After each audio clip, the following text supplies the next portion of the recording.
Pagi hari makan pempek kapal selam, siangnya makan gorengan. Izinkan saya awali salam kepada hadirin sekalian. Assalamualaikum warahmatullahi wabarakatuh. Hamdan wa syukron lillah, amma ba'du. Dewan juri yang saya muliakan dan hadirin dimanapun berada, saat ini kita hidup di era yang serba mudah. Mau makan tinggal halo, mau belanja tinggal paket, bahkan mencari pekerjaan pun tinggal klik. Namun sayang beribu sayang hadirin, di tengah kemudahan ini kita hanya peduli pada yang praktis tanpa mempertimbangkan apakah itu halal atau tidak. Padahal hidup halal bukan sekedar pilihan, melainkan suatu kewajiban. Sebagaimana Allah berfirman, A'udzubillahi minasyaitonirrajim. Ya ayyuhar rusulu kulu min thayyibati wa'malu salihah, inni bima ta'maluna alim. Wahai Rasul-Rasul, makanlah dari makanan yang baik-baik dan kerjakanlah kebajikan. Quran Surah Al-Mu'minun ayat 51.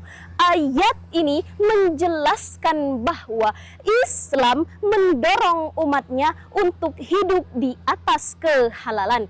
Tapi yang perlu diingat hadirin, kehalalan bukan hanya dalam bentuk makanan, tetapi mulai dari bagaimana cara kita mencari rezeki, berkomunikasi, bertransaksi, hingga bagaimana cara kita menggunakan media digital di kehidupan sehari-hari.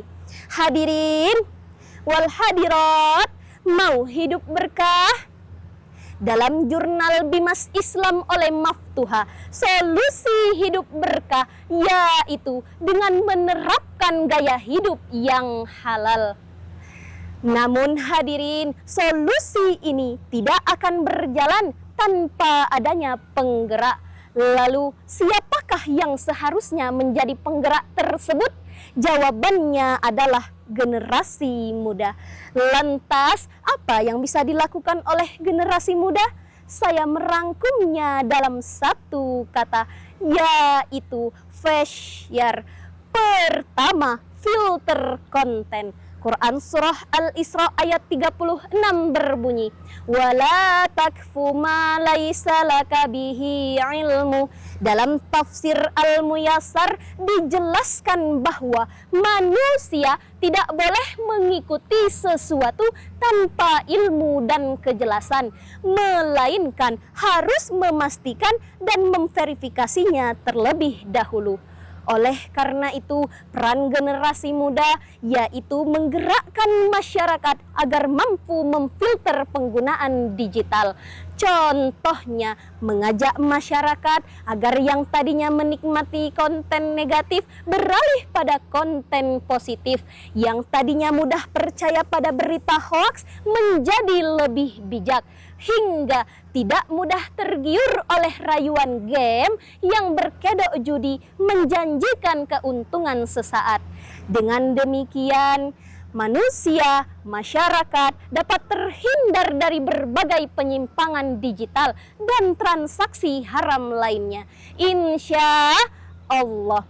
Kedua, syiar kebaikan. Rasulullah bersabda, khairun nasi anfa'uhum linnas. Sebaik-baik manusia adalah yang paling bermanfaat bagi manusia lainnya. Hadis riwayat Ahmad.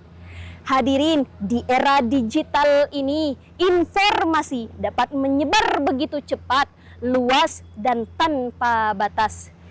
Ketika generasi muda memanfaatkan media digital untuk mensyiarkan pentingnya gaya hidup halal, pesan kebaikan itu akan dengan mudah diterima dan menjangkau masyarakat hingga ke pelosok negeri.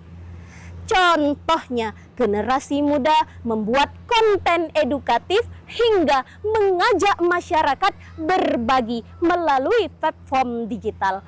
Karena salah satu bentuk manusia yang bermanfaat adalah ketika ilmunya mampu membawa orang lain menuju kebaikan. Sepakat hadirin?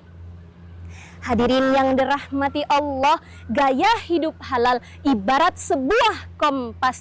Tanpa kompas, seseorang bisa tersesat meskipun jalannya terlihat mudah. Begitu pula teknologi hari ini. Jika digunakan tanpa nilai halal, maka kemudahan justru menjauhkan manusia pada keberkahan. Na'udzubillahi min zalik. Dari pemaparan ini dapat kita simpulkan bahwa melalui gerakan Fesyar, generasi muda dapat menjadi penggerak gaya hidup halal di era digital. Sebab ketika halal dijadikan arah kehidupan, maka keberkahan akan hadir dan ekonomi rahmatan lil alamin dapat terwujud. Takbir, Allahu Akbar. Berenang di musim pakai pelampung, pulangnya mampir ke Tanah Abang. Saya Veska dari Provinsi Lampung. Kalau rindu silahkan diundang. Ini saja yang dapat saya sampaikan. Kurang dan lebihnya mohon dimaafkan.